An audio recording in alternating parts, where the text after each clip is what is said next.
Halo dada, niambie. Mbona kama unalia?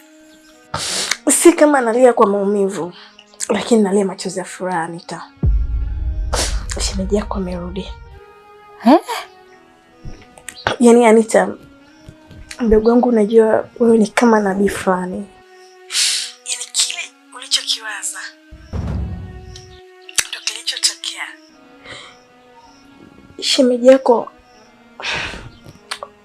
walikuwa wamemteka. Jamani, hawajamuumiza lakini. Ninachoshukuru Mungu hawajamuumiza, ila ana majeraha kidogo tu. Jamani, mpe pole. Baadaye nitakuja kumuona.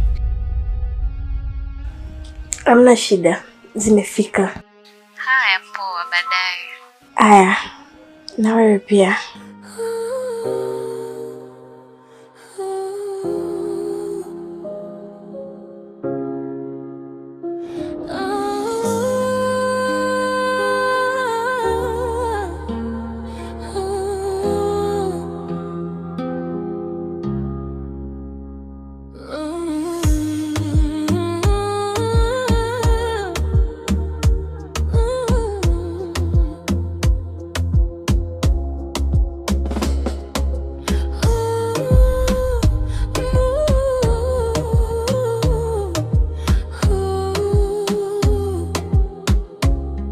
Wameshaingia kwenye mfumo.